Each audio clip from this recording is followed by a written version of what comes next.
ஓம் சத்குருவே நமஹ. குரு என்றால் அஞ்ஞானத்தை நீக்குபவர் என்று பொருள். குரு அருள் இல்லையே திருவருள் இல்லை என்பது ஆன்றோர் வாக்கு. குருவின் பரிபூர்ண மகிமையால்தான் ஒருவன் ஆன்மலாபத்தை எய்த முடியும். எனக்கும் இறைவனுக்கும் இடையில் இன்னொருவன் தேவையில்லை என்பது திட நம்பிக்கை அல்ல. திட நம்பிக்கை போல் தெரியும் கடைந்தெடுத்த திமிர்ந்த எண்ணம். ஒருவன் தானே கற்று தெளிதல் என்பது பல குழப்பங்களை தரவல்லது. தானே கற்றல் பின் தெளிதல் என்பது உலக ஞானத்திற்கு வேண்டுமானால் பொருந்தலாம். தானே கற்று அல்லது அறிந்து செயல்படுவதால் ஒருவனது புத்திசாலித்தனம் வேலை செய்யும் அல்லது பெருகும். ஆனால் அவனது கர்வமும் ஆணவமும் அகந்தையும் குறையாது, மாறாக இன்னும் அதிகமாக வளரத்தான் செய்யும். அகந்தை அல்லது ஆணவம் இருக்கும் வரை ஆன்ம ஞானம் சித்திக்காது. ஆன்ம ஞானம் இல்லையே மோட்சம் வீடு பேறு என்னும் முக்தி இல்லை. ஒரு நல்ல ஆத்ம குருவிடம் ஒரு மாணவனாக நாம் முழுமையாக சரணடையும் பொழுது வித்தையோடு வினயமும் ஏற்படுகிறது. குழப்பம் தீர்கிறது. ஆணவ மலம் நீங்குகிறது. அகந்தை திமிர் ஆணவம் குறையும் இடத்து வித்தை பிரகாசிக்கின்றது. அதோடு பணிவு வினயம் போன்ற நற்பண்புகளும் சேர்ந்து ஒரு மாணவனின் குண விசேஷத்திற்கு சிறப்பு செய்கின்றன, அழகு ஊட்டுகின்றன. பணிவு, பக்தி, ஒழுக்கம், ஆணவமின்மை, அன்பு, கனிவு, வினயம் போன்ற நற்பண்புகள் ஒரு சத்குருவின் ஆத்மகுருவின் கிருபா கடாட்சத்தினால்தான் வரும். மேல் சொன்ன பண்புகள் நிறைந்த குணம்தான் அறத்தோடு கூடிய வாழ்க்கைக்கு நம்மை வழிநடத்தி செல்லும். அப்படி தர்மத்தை கடைபிடிப்பவனுடைய தூய உள்ளத்தில் ஆன்ம ஞானமும் அதன் பயனாகிய முக்தியும் பிரகாசித்து ஒளிரும். அப்படிப்பட்டவன் என்றும் ஆத்மானந்தத்தில் திளைத்திருப்பான். இப்படிப்பட்ட உயர்ந்த ஆன்ம ஞானத்தை தரவல்லதுதான் குருவின் கிருபை. ஆகையால் குரு அருள் நிச்சயமாக நமக்கு வேண்டும். குரு இல்லையேல் திரு அருள் இல்லை. குரு அருள் இல்லையேல் திருவருள் இல்லை. மோட்சத்திற்கு பெருந்தடையான ஆணவத்தை இது நீக்குகிறது. குரு அருள் மோட்சத்திற்கு பெருந்தடையான ஆணவத்தை நீக்குகிறது. மேலும் அகந்தையில்லாத உள்ளத்தில் குருவிடம் கற்ற வித்தை உதவி புரிகிறது. தானே கற்றலில் விஷயங்களை அரைகுறையாக புரிதல் என்பது இருக்கும். தானே அனுமானித்து இதுதான் முழுமையான அர்த்தம் என்று எதையோ தவறாக தீர்மானித்து பதிவு செய்து வைத்திருப்போம். குருவிற்கு சேவை செய்தல், மரியாதை செய்தல் போன்றவைகளால் நமக்கு லாபமே தவிர குருவிற்கு கிஞ்சித்தும் லாபமில்லை. அதனை அவர் எதிர்பார்ப்பதும் இல்லை. குரு நம்மிடம் ஒன்றை சொல்லி செய்ய சொல்கிறார் என்றால் அது நம்முடைய லாபத்தை முன்னிட்டு மட்டுமல்ல, அதனால் பிறருடைய நலனை கருத்தில் கொண்டே இருக்கிறது. பிறருடைய நலனும் அதில் அடங்கியிருக்கிறது.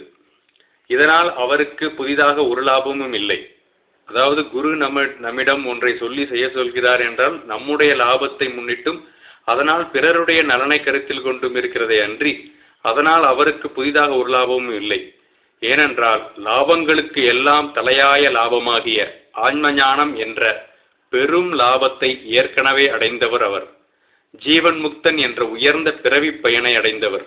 அதனால் அவருக்கு வேண்டுதல் வேண்டாமை என்பது இல்லை. ஆகையால் நமக்கும் இறைவனுக்கும் இடையே இன்னொருவர் தேவையில்லை என்று நினைப்பது தவறு மட்டுமல்ல, நமது அகந்தையை படம் பிடித்து காட்டுகின்றது. அந்த எண்ணம் நமது அகந்தையை படம் பிடித்து காட்டுகின்றது. உதாரணமாக இன்னொன்று சொல்கிறேன். ஒரு கதை அல்ல, வரலாறு. 750 ஆண்டுகளுக்கு முன்பு இந்தியாவில் பண்டரிபுரம் என்ற கஷேத்திரத்தில் நடந்த வரலாறு இது. பண்டரிபுரம் என்ற திவ்ய கஷேத்திரத்தில் நாமதேவர் என்ற ஒரு பக்தர் இருந்தார். பாண்டுரங்கனிடம் மிகுந்த பக்தி கொண்டவர். அவருக்கு பாண்டுரங்கன் பிரத்யக்ஷம். அதாவது அவர் பாடும் பொழுது பாண்டுரங்கன் ஆடுவது அவருக்கு தெரியும். பாண்டுரங்கனிடம் பேசும் தகுதியும் பாக்கியமும் பெற்றவர். ஆனால் அவருக்கு குரு என்ற ஒருவர் இல்லாததால் பாண்டுரங்கனின் பக்தன் என்ற ஆணவம் இருந்தது. அதனால் அவர் பக்தனாயிருந்தும் இறைவனை நேரில் கண்டு பேசும் தகுதியும் பாக்கியமும் இருந்தும் ஆன்ம ஞானம் சித்திக்கவில்லை. ஜீவமுக்த தன்மையை அவர் அடையவில்லை. ஜீவமுக்த தன்மை என்னும் உயர்ந்த நிலையை, ஆன்ம லாபத்தை அவர் அடையவில்லை. ஏனென்றால் குரு அவருக்கு இல்லை. அதனால் அந்த உயர்ந்த ஞான நிலையை அடையும் பொருட்டு இறைவனே, பாண்டுரங்கனே ஒரு குருவை சரணடையுமாறு நாமதேவரை அறிவுறுத்துகிறார். பாண்டுரங்கன் இப்படி சொன்னதும் நாமதேவர் பாண்டுரங்கனிடம் எனக்கு எதற்கு குரு, குருவை எதற்காக அடைகிறோம்? குருவை எதற்காக அடைகிறோம் என்றால் இறைவனை அறிவதற்காக அடைகிறோம். குருவிடம் செல்வது இறைவனை அறிவதற்காக. எனக்கு இறைவனே காட்சி தரும் பொழுது எனக்கு எதற்கு குரு என்று கேட்கிறார். அப்பொழுது இறைவன் சொல்லுகிறார், நான் ராமாவதாரம், கிருஷ்ணாவதாரம் போன்ற அவதாரங்களை எடுத்தேன். எனக்கு தெரியாதது என்று ஒன்றுமில்லை.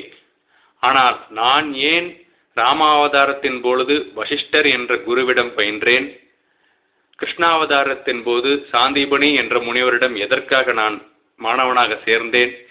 இவையெல்லாம் குரு என்ற ஒருவர் ஆத்ம ஞானத்தை, இறைவனை தெரிந்து கொள்வதற்காக குரு என்ற ஒருவர் அவசியம் என்பதை உலகிற்கு காட்டுவதற்காகத்தான் நான் இவ்வாறு ஒரு மாணவனாக, அனைத்தும் தெரிந்தவனாயிருந்தும் சேர்ந்தேன் என்று கூறுகிறார்.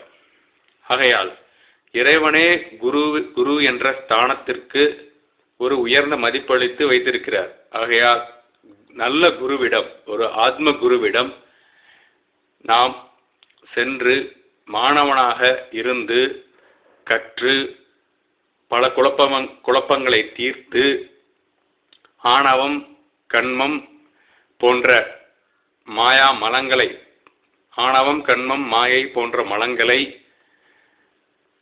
துர்புத்தியை, திமிரை நம் மனதிலிருந்து நீக்கி உள்ள தூய்மையோடு ஆத்ம ஞானம் பெற்று உயர்ந்த லட்சியமாகிய, பிறவி லட்சியமாகிய மோட்சம் அல்லது முக்த தன்மை என்ற நிலையை அடைவதே இந்த பிறவியின் லட்சியமாகும். அதற்கு குரு என்ற ஒருவர் மிக மிக மிக அவசியம். இது இறைவனே நமக்கு உணர்த்தும் ஒரு செய்தியாகும்.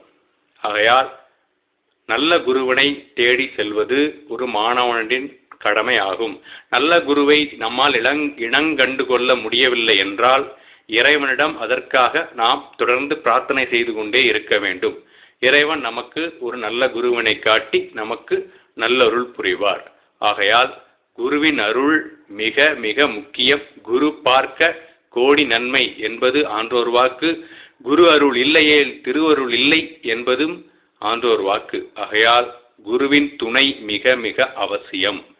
ஓம் சத்குருவே நமஹா.